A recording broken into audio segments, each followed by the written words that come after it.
This is my bad side, but it's all right. Oh, really? Yeah. This is the side that I can do this with, though.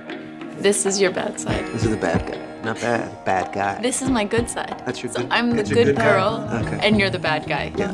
Okay. First audition, I don't really remember. You? Your first? Yeah, I remember an audition. It was actually, it's a lesson in owning the space, actually, because I remember I went in. This is when you got out of school? No, it was senior year of Juilliard. Okay. And the character was supposed to be, it was supposed to be a very dramatic scene, because like her family member had died or something.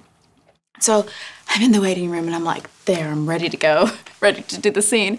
And I go in to meet the casting director and like she wants to talk to me for 20 minutes. Be like, hey, what's your name? How you doing? And you have to be really friendly and likable. So then I was like, okay, drop it. And then really nice and talking to them. And then they go, let's see the read. And then you have to jump back into the scene. And it took me a few years of actually doing that and trying to please people before I realized, can we read the scene first? Yeah. Let's do the scene first and then we'll say hi. Yeah. And actually I found that directors and producers and casting directors actually appreciate that. We did a lot of work before any of it even really came out.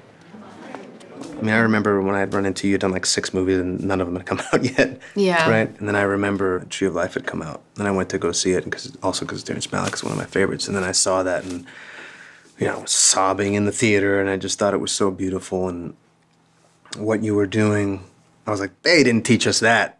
I'm like, oh, that came from somewhere else. It's been amazing being on this journey with you because it does feel like our careers are starting to develop at the same time. We're doing it together in a way. Yeah, well, because we have such a shared history about the, with the whole thing too, yeah.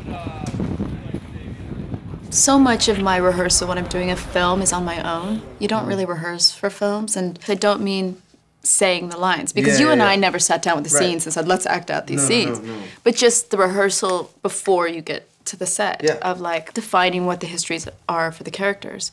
And before we started shooting, meeting and going through each line in the script and talking about what does that mean. Yeah, making like all the connections, Exactly. Right? These questions that most actors don't get together and ask, but because we have similar training, a similar vocabulary, that's kind of where we started.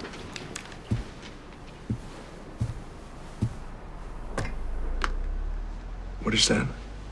It's a gun. It's a fucking gun. Where did you get that?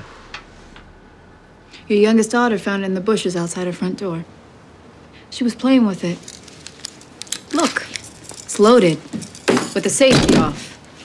Being on set, we always knew what our backgrounds were, what the characters' backgrounds were. So you talk about ownership, so you could own that because, Exactly. We knew that all our choices were coming from a similar shared history. We were part of a team. Yeah.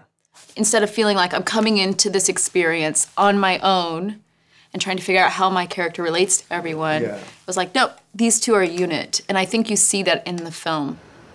It's not a brick through a car window or another of the cute little warnings over the past few years. This is your kid playing with a loaded gun. I know what it is.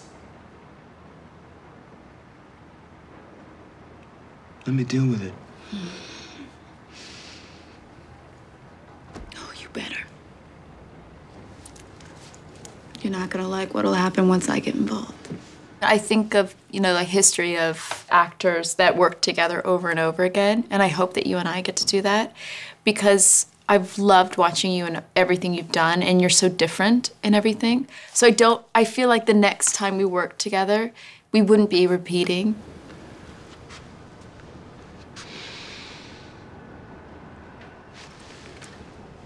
Don't do this.